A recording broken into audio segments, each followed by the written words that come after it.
구약성경 433페이지입니다. 사무엘상 15장 22절에서 23절 말씀, 제가 되는 성경으로는 구약성경 433페이지입니다. 우리 다 찾았으면 두 절이기 때문에 우리 같이 봉독하시도록 하겠습니다.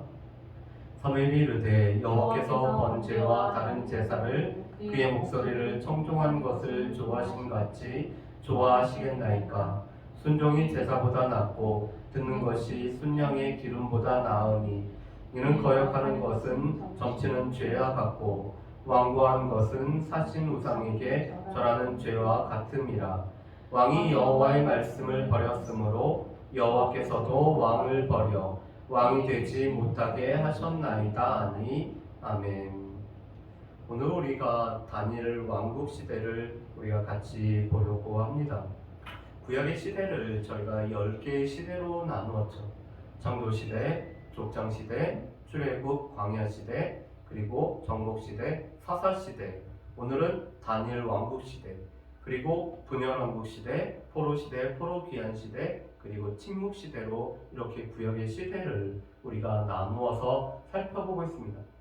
자, 그런데 오늘은 이제 다니엘 왕국시대를 보는데 집사람이 그러더라고요. 다음번에는 이 앞에 있는 내용들을 한번 가로놓기로 한번 해보면 어떻겠냐고. 그래서 여러분들도 한번 가로에 우리가 이 내용들의 흐름을 한번 넣어보는 시간들을 가졌으면 좋겠습니다. 자, 창조시대는 이렇게 되죠. 하나님께서 지으신 이 아름다운 세상을 관리하도록 위임받은 인간은 하나님처럼 되려는 교만 가운데서 범죄하고 그로 말로 인해 인간과 세상은 타락한다는 것이 창조시대였습니다. 그래서 창조시대에는 크게 주요한 4가지 사건이 있죠. 창조와 타락과 홍수와 바벨탑 사건입니다. 창세기 1장부터 11장까지가 창조시대를 다루고 있죠.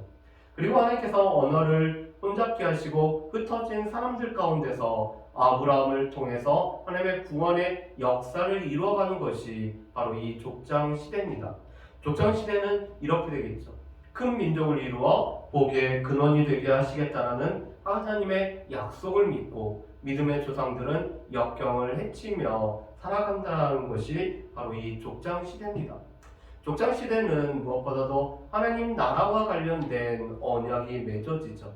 하나님께서 우리 가운데 허락하신 땅, 하나님께서 큰 민족을 허락하시고 하나님의 통치를 받아들이는 가운데 복의 근원이 되는 이 언약을 아브라함과 이삭과 야곱을 통해서 하나님께서 맺어가시는 시대가 바로 이 족장시대입니다. 그래서 족장시대는 우리가 크게 4명의 인물을 통해서 우리가 보게 되죠. 믿음의 조상이었던 아브라함, 화평의 사람이었던 이삭, 변화의 사람이었던 야곱, 그리고 꿈의 사람이었던 요셉을 통해서 하나님께서 어떻게 하나님의 구원의 일들을 이루어 가시는지를 우리가 족장시대를 통해서 볼 수가 있습니다. 창세기 12장부터 50장까지가 다루고 있죠. 자, 그리고 출애굽기, 민수기를 중심으로 해서 출애굽 광야시대가 나와 있습니다. 조상들과의 언약을 기억하시고 이스라엘을 애굽의 노예 생활에서 해방시키신 후 약속의 땅으로 인도해 가시며 예배하는 공동체가 되도록 철저하게 훈련시키는 시간이 바로 이 출애굽 광야 시대입니다. 이 출애굽과 시내산에서 언약을 맺게 되죠. 언약을 맺고는 하나님께서는 성막을 통해서 이스라엘 백성들과 함께 하시며 그들을 인도해 가십니다. 그렇지만 가데스 바네아에서 하나님 앞에 오늘 하나님께서 약속하신 그 약속을 신뢰하지 않았던 정탐꾼들의 이 보고를 듣고 그들이 번제를 함으로 말미암아 불신함으로 하나님의 약속을 믿지 못함으로 40년 동안 광야에서 재훈련을 받는 것이 이 출애굽 광야 시대죠. 그런데 이 광야 시대 때는 출애굽 1세대가 다 죽어가면서 또 그들은 하나님 앞에 섬기기 위해서 예배의 공동체가 되기 위해 오늘 그들이 철저하게 훈련을 받는 시간이 바로 이 출애굽 광야 시대입니다. 그래서 레위기를 통해서 우리가 어떤 공동체인지 예배 공동체인지를 보여줄 뿐만 아니라 신명기 말씀을 통해서 출애굽 2세대에 하나님께서 어떻게 구원의 역사를 이루셨고 어떻게 이스라엘 백성들을 인도하셨는지를 말씀하며 이 정복을 위해서 준비를 시키는 시간이 바로 이 신명기를 통해서 주어지는 말씀입니다. 또 정복시대는 모세를 뒤이어 지도자가 된 여호수아는 하나님이 주신 권위를 가지고 가나안 정복을 위한 거룩한 전쟁을 수행해 갔죠. 이것은 하나님의 전쟁이기 때문에 거룩한 전쟁입니다. 이 거룩한 전쟁을 치르기 위해서 이스라엘 백성들은 요단강을 건너야 됐으며 하나님께서 약속하신 땅을 취하였고 또한 그들은 그 땅을 나눌 뿐만 아니라 하나님을 섬기면서 살아가야 되는 것이 바로 이 정복시대의 삶이었습니다. 그래서 정복시대는 크게 4개의 주요 사건은 여리고 점령과 아이성 전투와 그리고 이 땅을 오늘 취하는 것, 그리고 기업을 분배하는 것으로 오늘 이 정복시대가 이 주요 사건으로 나와 있습니다. 특별히 요단강을 건너서 여리고 전쟁을 앞두고 이스라엘 백성들이 할례를 행하고 유월절을 지키고 여호와의 군대 장관을 만남으로 말미암아 이 가나안 전쟁은 거룩한 전쟁이라는 것을 이스라엘 백성들이 기억하는 시간들을 먼저 갖게 되죠. 이 정복전쟁을 통해서 이 정복시대를 통해서 이스라엘 백성들에게는 12지파가 오늘 기업이 분배를 받고 있습니다. 그런데 이 기업을 분배를 받은 이스라엘 백성들은 하나님을 왕으로 모시며 자율적으로 살아가기를 원하셨지만 그들은 반복적으로 범죄하고 그래서 하나님께서는 주변의 압제자를 통해서 이스라엘 백성들을 징벌하시면 그들이 부르짖고 그들이 부르짖을 때 하나님께서는 사사를 통해서 구원하시는 것이 바로 이 사사시대입니다. 그래서 사사시대는 3가지 주요 개념이 있었습니다. 바로 이 악순환이죠. 오늘 그들이 하나님 안에서 평안히 살다가 하나님 목전에 범죄하면 하나님께서 주변의 민족들을 통해서 압제자를 통해서 이스라엘 백성들을 징계하시면 이스라엘 백성들이 부르짖고 하나님께서 사사를 통해 구원을 하시면 평안을 누리다가 또 범죄하는 이 순환이 계속되고 있습니다. 두 번째로는 사사는 하나님께서 하나님의 대리에서 이스라엘 백성들을 인도할 뿐만 아니라 말씀을 선포하고 하나님 앞에 가까이 오게 할 뿐만 아니라 또한 하나님의 구원자 역할을 감당하는 것이 바로 이 사사였죠. 그래서 온니엘부터 사무엘까지가 이 사사로서 사사시대, 그때 이스라엘에 왕이 없었지만 왕이신 하나님을 대리해서 이스라엘 백성들을 인도를 해갔습니다. 그렇지만 죄인들의 실상은 눈에 보이는 왕이 없기 때문에 자기 소견에 옳은 대로 살아간 것이 죄인들의 실상이었죠. 그래서 그들은 종교적으로 타락했을 뿐만 아니라 도덕적으로 부패하였고 그 가운데는 레위인이 오늘 이 종교적인 타락과 도덕적인 부패 가운데 있음을 우리가 지난주에 같이 봤습니다. 자, 그렇다면 오늘은 저희가 다니엘 왕국 시대를 보려고 합니다. 다니엘 왕국 시대는 이렇게 정리가 될 수 있어요. 하나님의 마지못한 허락하에 주변 국가처럼 이스라엘도 왕정체제로 넘어갔는데 하나님 마음에 합한 왕 다윗에 의해 국가가 번성하나 솔로몬의 우상숭배로 분열의 위기에 봉착을 하게 됩니다.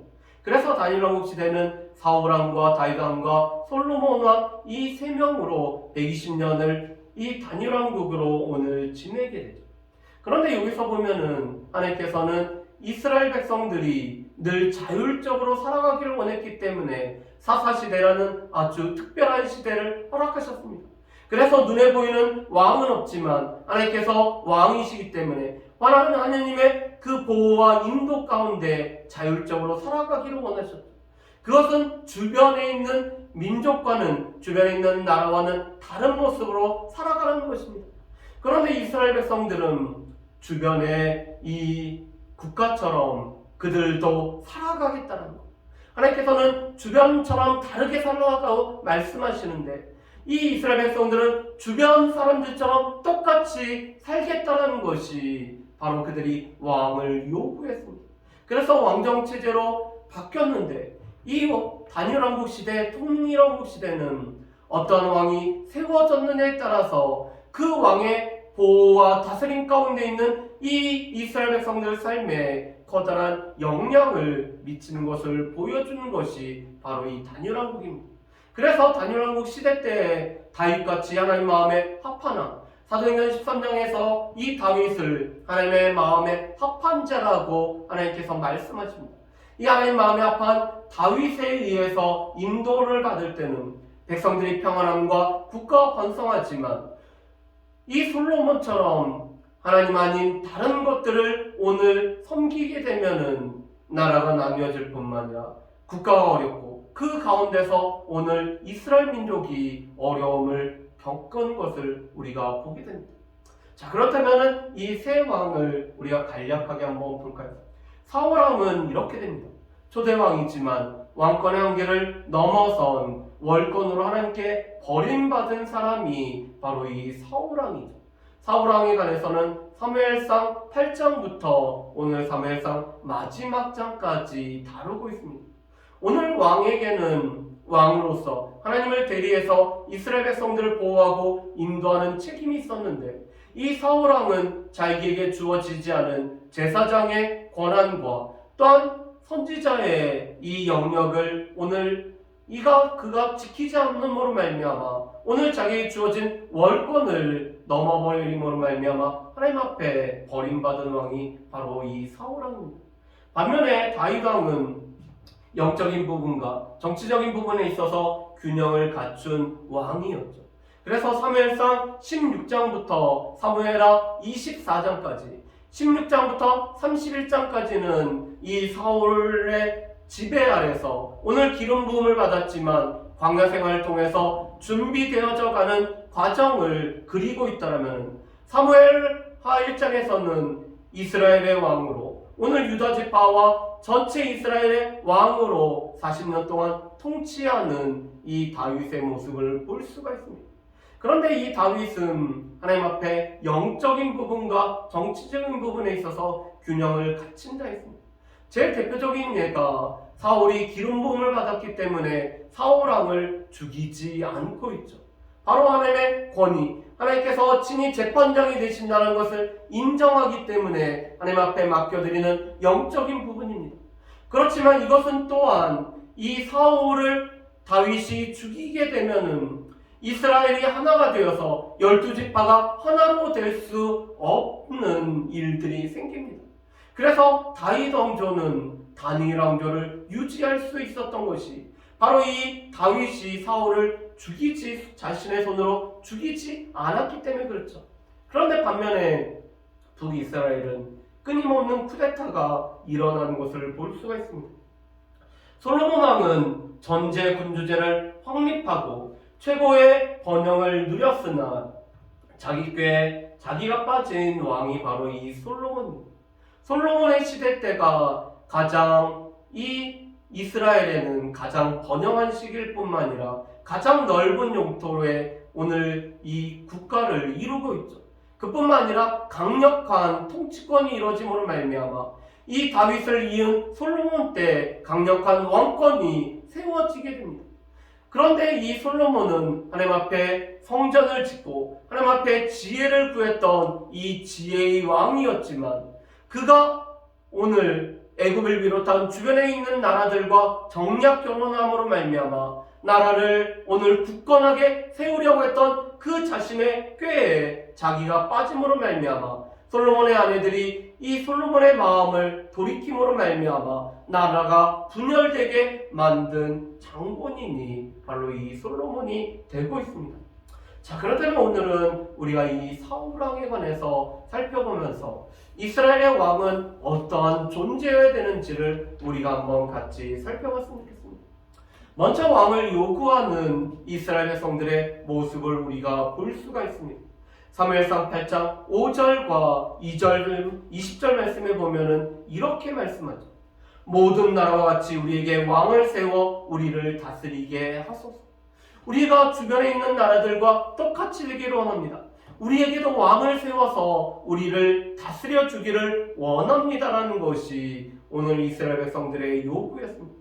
왜냐하면 사무엘은 늙었고 사무엘의 아들들은 사무엘과 같지 않았기 때문에 오늘 지도자의 부재를 이스라엘 백성들이 느끼기 시작했습니다. 그뿐만 아니라 20절 말씀에 보면은 왕을 세우는 이유를 이렇게 설명합니다. 우리 왕이 우리를 다스리며 우리 앞에 나아가서 우리의 싸움을 싸워야 할 것이니 그가 우리를 다스릴 뿐만 아니라 우리 앞에서 우리의 싸움을 싸울 수 있는 이런 강력한 왕이 우리 가운데 필요하다는 것이 오늘 이스라엘 백성들의 요구였습니다. 그런데 이 요구를 듣고 사무엘은 자신을 버린다라고 느꼈습니다. 그렇지만 사무엘에게 하나님께서는 이렇게 말씀하시죠. 사무엘상 8장 7절 말씀에 보면은 그들이 너를 버림이 아니요 나를 버려 자기들의 왕이 되지 못하게 함이니라 라고 말씀합니다. 오늘 이스라엘 백성들이 인간의 왕을 요구하는 것 같지만 그것은 결국에는 하나님을 버릴 뿐만 아니라 하나님께서 왕으로 계시는데 그 왕이신 하나님을 버리고 하나님께서 특별히 왕이 되지 못하게 하기 위해서 오늘 이스라엘 백성들이 왕을 요구한다라는 이 본질적인 사실에 관해서 말씀을 하고 계십니다. 그러면서 하나님께서는 이미 신명기 17장에서 이스라엘 백성들이 왕을 요구할 때 이렇게 왕을 세우라라고 말씀을 하시죠. 우리 신명기 17장 14절에서 20절 말씀을 보면은 우리가 사사시대 때 기도원 때도 다룬 것을 우리가 간략하게 보기로 원합니다. 왕을 세우고자 할 때는 이스라엘 백성 중에서 세워야 됐죠. 그리고 그가 하지 말아야 될 것이 세 가지 있었습니다. 이 병마를 많이 두고 또 병마를 많이 두기 위해서 애굽으로 내려가지 말라고 말씀합니다. 아내를 많이 두지 말라. 왜냐하면 그 아내들이 미혹되게 할 것이기 때문에. 그리고 은금을 쌓지 말 것을 말씀을 합니다. 그런데 이것은 늘 유혹입니다. 우리 다윗이 인구를 조사하는 이유가 무엇일까요? 다윗이 인구를 조사하는 이유는 두 가지입니다. 우리의 군대가 얼마큼 되는지, 또 우리가 이 인구를 조사해야지 이 세금을 정확하게 매길 수 있기 때문에 오늘 군사력과 오늘 이 세금을 그래서 나라를 부강하게 하려고 하는 그런 계획 속에서 오늘 인구 조사를 하는데 그것은 하나님을 의지하지 않는 이 병마를 많이 얻으려고 하는 것과 똑같은 일을 했기 때문에 하나님께서 다윗의 이 인구조사로 말미암아 징계를 내리고 계십니다. 그리고 이 솔로몬, 많은 아내가 솔로몬을 미혹하였죠. 이것은 솔로몬뿐만 아니라 가장 악한 왕이라고 불려지는 아합이 오늘 그 아내 이세벨에 의해서 미혹이 되었기 때문에 가장 악한 왕이 되고 있는 것을 보게 됩니다. 또한 임금을 많이 쌓아두기 위해서 오늘 백성들의 것들을 취하는 일을 해서는 안 된다고 하죠. 그런데 바로 이 아합이 나봇의 포도원을 빼앗음으로 말미암아 은금을 쌓아두는 전형적인 모습을 보여주고 있습니다. 그러면서 왕이 해야 될 것은 율법을 등사해서 평생 이 율법을 오늘 그들이 듣고 이 율법대로 나라를 다스릴 뿐만 아니라 왕 또한 이 율법을 듣는 자가 되어야 됨을 말씀합니다. 그래서 사무엘상 12장 14절에서 15절 말씀에 보면은 왕 또한 이 하나님의 말씀을 듣는 자인 것을 우리에게 말씀을 해주십니다. 그런데 이런 왕에 대한 제도에 관해서 말씀하시고 오늘 사무엘을 통해서 다시 한번 사무엘상 8장 10절에서 18절 말씀에 보면은 왕이 세워지면은 너희에게 이런 일이 있을 거라고 말씀을 합니다. 우리 넘겨보실까요? 우리 왕이 세워지면 이렇게 됩니다. 너희 아들들을 군대로 이 전쟁을 위해서 오늘 이 전쟁의 앞으로 세울 뿐만 아니라 이 아들들을 천부장과 백부장으로 세워서 오늘 전쟁하는 일에 쓰이게 할 거라고 말합니다. 또한 너희 딸들을 요리하는 자와 떡 굽는 자로 삼을 것이다.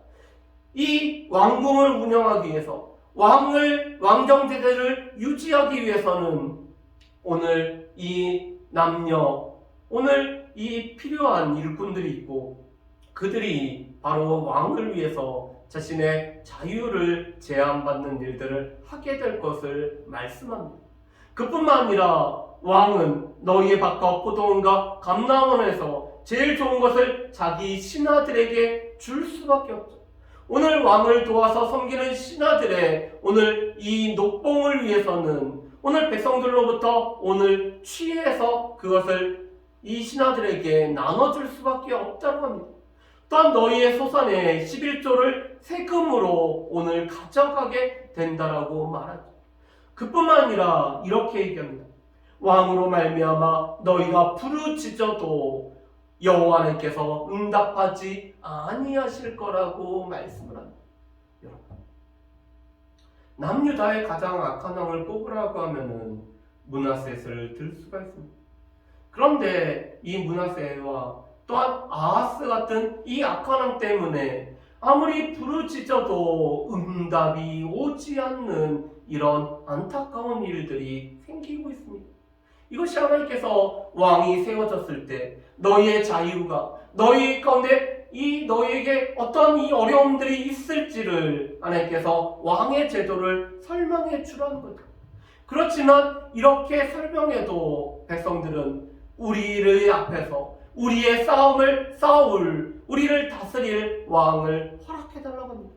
그래서 하나님께서 마지못해서 허락을 하시는데 사무엘상 12장 7절 말씀에 보면은 우레와 이 번개를 통해서 하나님께서 이스라엘 백성들에게 하나님께서 왕을 마지못해서 세우셨음을 오늘 보여주고 계십니다. 그런 가운데 초대왕으로 사울이 세워지죠. 그런데 이 사울이 세워지는 데는 몇 가지 이유가 있었습니다. 첫 번째로는 사울은 외모적으로 준수한 자였습니다. 특별히 준수한 소년이었을 뿐만 아니라 이스라엘 자손 중에는 그보다 더 준수한 자가 없고 키는 모든 백성보다 어깨 위만큼 더 컸던 사람이 바로 이 사울이었음을 말씀합니다. 특별히 사무엘상 10장 23절 말씀에도 모든 백성보다 어깨 위만큼 더 컸다라고 말씀을 하고 있습니다. 왜 준수한 자? 그렇지만 모든 백성보다 어깨 하나 더 컸던 것들을 두 번이나 강조하면서 오늘 말하고 있을까요? 우리 사무엘상 17장 말씀에 보면은 블레셋의 골리앗이라는 이 장수를 합니다.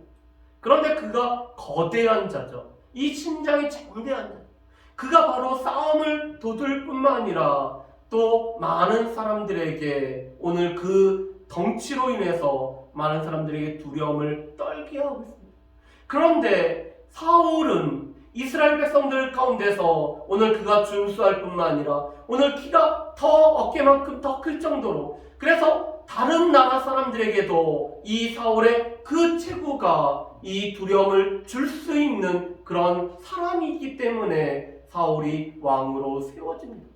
그렇지만 사울은 더 중요한 것은 겸손함이 있습니다. 사무엘상 9장 21절에는 이렇게 말씀하죠. 나는 이스라엘 지파의 가장 작은 지파인 베냐민 사람이 아닙니까? 또 나의 가족은 베냐민 지파 모든 가족 중에서 가장 미약하지 아니하니까. 실은 사사시대를 거치면서 베냐민 지파는 가장 약한 지파가 되었습니다.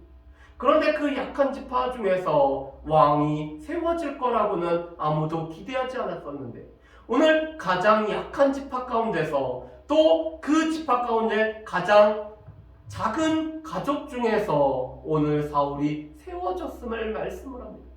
그런데 사무엘이 사울에 관해서 이렇게 평가를 합니다. 우리 15장 17절에 이렇게 말씀하죠. 왕이 스스로 작게 여길 그때 이 사울이 스스로 작게 여길 그때 바로 그 겸손할 때 하나님께서는 이 사울을 왕으로 세우셨음을 말씀합니다. 오늘 사울은 외적인 조건도 그보다 그 내적인 조건인 이 겸손함이 있었기 때문에 왕으로 세워졌습니다. 그뿐만 아니라 여호와의 영이 임하였고 사울의 마음이 새 마음이 되었기 때문에 이 사울은 왕으로 세워질 수가 있었죠. 여러분 사사시대 때도 모든 사사들에게는 하나님의 영이 임하여서 이 하나님의 영으로 옷 입힘을 받았기 때문에 그들이 사사로서 쓰임을 받았습니다. 그런데 마찬가지로 이 사울은 여호와의 영으로 말미암아 기름 부음을 받았습니다. 사무엘이 기름 부음 받기 전에, 기름 붓기 전에 이미 여호와의 영으로 기름 부음을 받고 그의 마음이 새 마음이 되었기 때문에 이 사울이 왕이 되었습니다. 특별히 암몬과의 전쟁을 통해서 백성들이 요구했던 우리 앞에서 우리의 싸움을 싸우는 이 사울의 모습을 통해 이스라엘 백성들은 진정한 왕이 세워졌다라는 그런 생각을 가지고 있습니다. 그런데 안타까운 것은 이 사울의 그 왕으로서의 오늘 하나님 앞에 겸비했던 시간은 그렇게 오래 가지 못하고 있다라는 것입니다. 그래서 이 사울은 제사장의 영역을 그가 침범을 하죠. 사무엘상 13장 9절 말씀에 보면은 사무엘 대신 제사를 드리고 있습니다. 블레셋과의 전쟁을 치르는데 사무엘이 와서 오늘 번제를 드리고 이 제사 후에 블레셋과의 전쟁을 치러야 되는데 사무엘이 약속한 기한에 오늘 도달하지 않기 때문에 약속한 그 시간 내로 오지 않기 때문에 사울은 백성들이 흩어짐을 막기 위해 스스로 오늘 제사를 드리고 있습니다. 이것은 백성들의 흩어짐을 막는다는 지금의 상황을 타개하고자 오늘 그는 바른 길, 하나님의 말씀을 따르지 않는 그가 감당할 수 없는 제사장의 역할을 그가 월권으로 침범해버린 것입니다. 그런데 문제는 또 선지자의 영역을 침범합니다. 사무엘을 통해서 하나님의 말씀이 선포되었지만 하나님의 말씀을 무시하는 것이 우리가 오늘 함께 살펴보는 이 사무엘상 15장 말씀이죠. 사무엘상 15장의 말씀을 보면은 하나님의 말씀이 사무엘을 통해서 사울에게 선포되어지고 있습니다. 사무엘상 15장 2절에서 3절 말씀에 보면은 하나님께서 이렇게 말씀합니다. 애굽에서 나올 때 길에서 대적한 일로 내가 그들을 벌하노니 아말렉을 쳐서 그들의 모든 소유를 남기지 말고 진멸하라라고 하나님께서 말씀을 합니다. 하나님께서는 아말렉과의 전쟁을 치르시겠다라고 말씀하셨고 이 아말렉과의 전쟁을 위해서 하나님께서는 사울과 이스라엘 백성들을 하나님의 전쟁에 오늘 참여시키고 있습니다. 그러면서 하나님께서는 애굽에 나올 때 출애굽기 17장 말씀에 보면은 이 애굽에서 나올 때 아말렉 사람들이 이스라엘 백성들을 오늘 쳤던 일을 오늘 하나님께서 기억을 하고 계시죠. 우리 말씀을 한번 보겠습니다. 우리 출애굽기 17장 16절 말씀과 그리고 우리 신명기 25장 18절 그리고 19절 말씀을 한번 보겠습니다. 우리 출애굽기 17장 16절 말씀 우리 같이 한번 읽어보실까요? 여호와께서 맹세하시기를 여호와가 아말렉과 더불어 대대로 싸우리라 하셨다. 아멘. 싸우리라 하셨다 하시니라라고 말씀을 하십니다. 여호와께서 이렇게 맹세합니다. 내가 아말렉과 더불어 대대로 싸웠다. 이 아말렉은 내가 때가 때에 따라서 계속 싸워야 될 대상이라고 말씀을 합니다. 그런데 그 이유가 신명기 25장 18절에 이렇게 나와 있죠. 우리 같이 한번 읽어보실까요?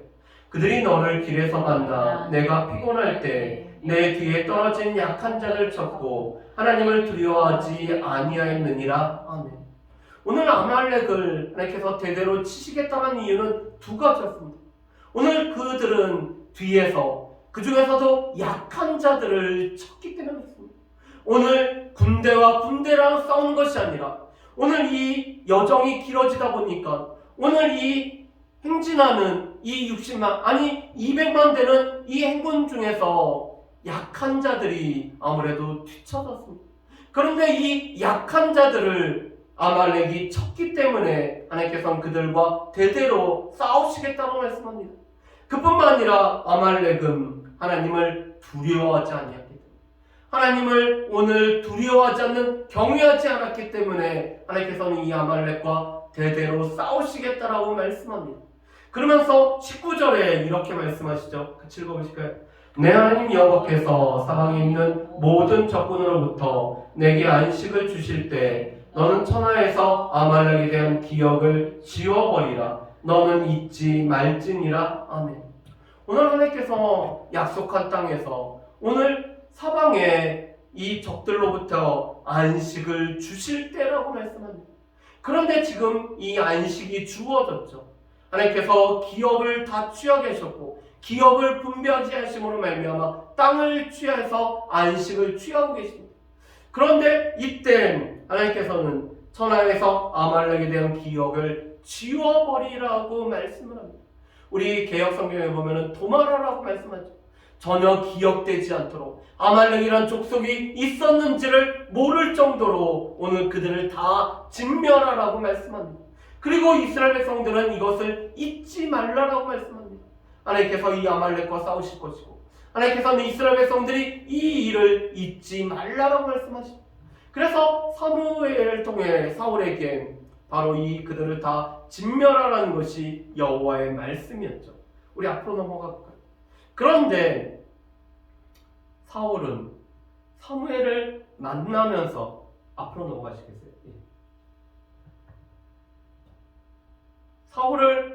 사울은 사무엘을 만났을 때 내가 여호와의 명령을 다 행하였다라고 하고 있습니다.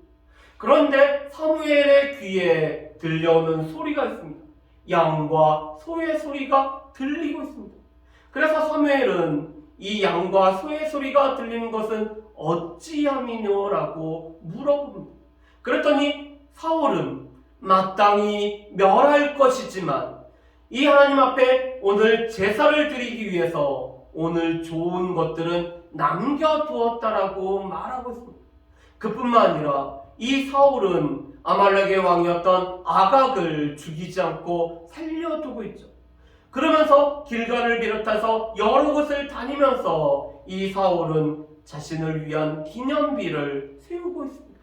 그런데 사울에게는 지금 돌로 만든 기념비뿐만 이 아말렉 왕 아각을 사로잡고 계속 끌고 다님으로 말미암아 오늘 이스라엘 모든 백성들에게 내가 이 아각을 사로잡았고 내가 이 아말렉을 오늘 필요한 것들 빼고는 다 진멸했다는 것을 보여주기 위한 기념으로 삼고 있는 것이 바로 이 사울의 모습입니다. 그렇기 때문에 바로 양과 소, 좋은 양과 소를 그가 남겨두고 있죠.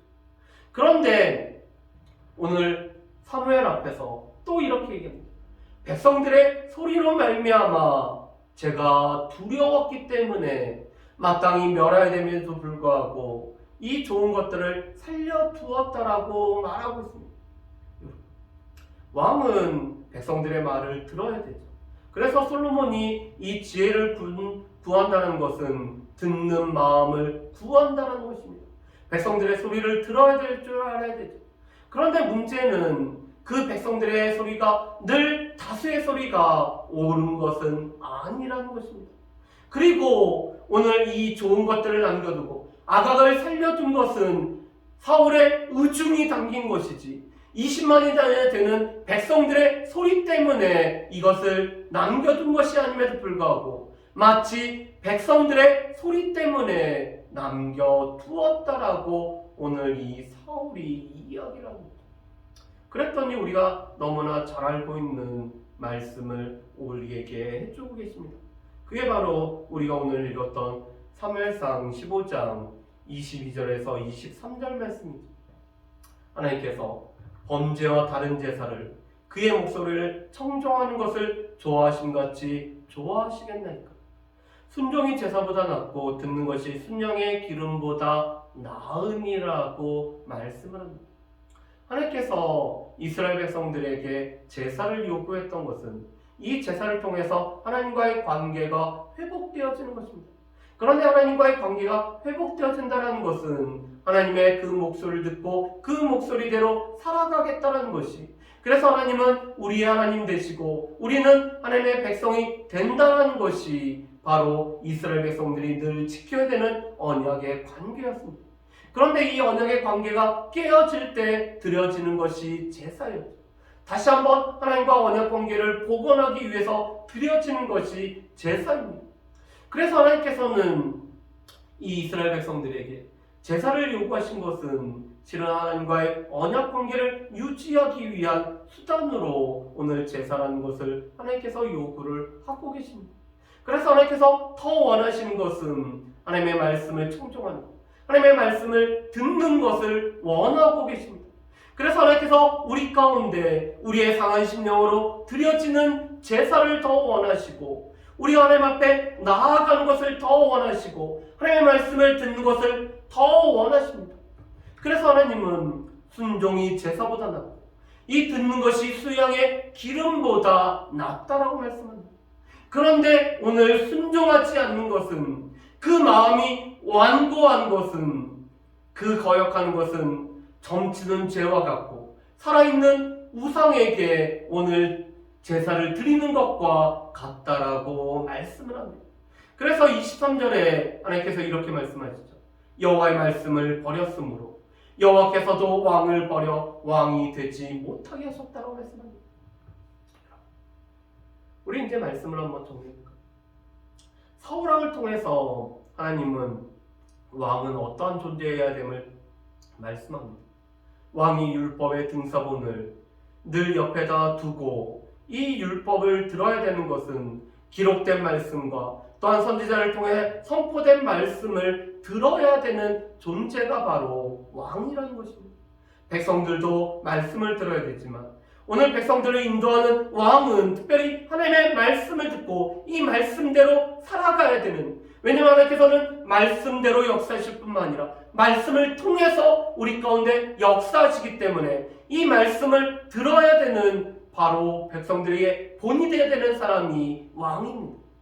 그런데 안타깝게도 사울은 그가 여호와의 영이 임하였고 새 마음이 주어졌고 그가 겸손했었지만 하나님의 말씀을 듣지 아니하는, 하나님의 말씀을 순종하지 않고 오늘 자기가 해야 되는 이 본분을 잊어버리고 오늘 제사장의 영역을 침범하고 하나님의 선지자의 말씀을 듣지 않는 이 월권을 행하고 있는 것이 바로 이 사울의 모습입니다.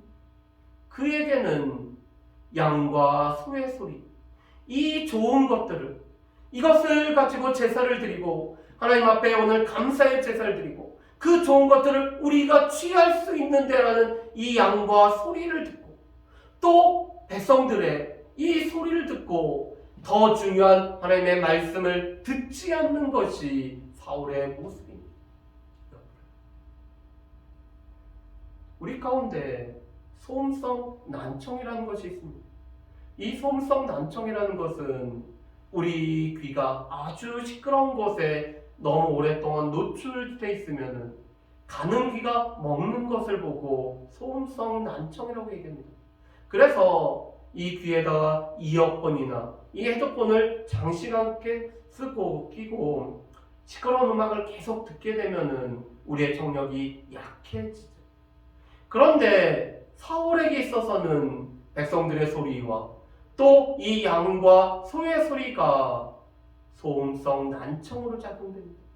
정말 들어야 되는 여호와의 말씀을 듣지 않는, 오늘 이 사울에 있는 탐심을 자극하는 백성들의 소리와 또 양과 소의 소리로 말미암아 하나님의 말씀, 하나님의 소리를 듣지 않고 있는 이 사울의 모습을 우리가 보게 됩니다. 두 번째, 사울은 이미 사무엘상 13장에서 그가 제사장이 해야 되는 이 제사를 집례함으로 말미암아 오늘 사무엘을 통해서 하나님의 경고를 듣습니다. 그런데 이 실수로부터 배우지 못하는 것이 사울입니다. 여러분, 우리가 다음 주에 이제 다윗을 볼 텐데 사울과 다윗 범죄를 보면은 사울도 다윗도 여전히 죄인이었습니다. 그런데 사울과 다윗의 차이점은 사울은 이 실수로부터 자기의 범죄로부터 배우지 못했지만 다윗은 회개하고 눈물로 오늘 침상을 적시며 하나님 앞에 눈물로 나아갔던 것이 바로 이 다윗이었습니다. 그래서 그는 그 구원의 감격이, 구원의 기쁨이 회복되기 위해 주의 영을 거두지 마시옵고 저에게 새로운 거룩한 영을 허락해달라고 간구하는 것이 다윗이죠. 다윗은 회개할 수 있었으나 이 사울은 진정으로 돌이키지 아니했습니다. 그래서 오늘 이 사무엘을 통해서 책망을 받는 가운데 나와 함께 제사를 드려서 이 사람들 앞에서 저를 세워달라는 것이 사울의 요구입니다. 지금 사무엘을 통해서 순종이 제사보다 낫고 듣는 것이 수양의 기름보다 낫다라는 이 말씀을 들으면은 제가 순종하지 못함으로 말미암아 제가 하나님의 말씀을 들어야 되는데도 불구하고 듣지 못했습니다라는 것을 오늘 회개하고 돌이켜야 되는데, 다른 사람들 앞에서 제 면이 세워질 수 있도록, 제 체면이 세워질 수 있도록 저를 높여달라는 것이 이 사울의 욕구입니다. 실수로부터 배우지 못하는, 실패로부터 배우지 못하는 사울의 모습이죠. 마지막으로 세 번째, 순종이 제사보다 낫고 듣는 것이 수양보다 나을 뿐만 아니라 오늘 좋은 것은 남겨두고 나쁜 것은 멸하고 악왕은 남겨두고 아말렉 사람들을 멸했다고 해서 그것은 온전한 순종이 아니라는 것입니다. 하나님께서 우리에게 10가지를 원했을 때 이 10가지의 순종을 해야 되는 것이 진정한 순종이고, 우리가 100%를 해야지 진정한 순종인 것을 우리가 기억을 해야 됩니다. 하나님께서 여전히 우리에게 말씀합니다.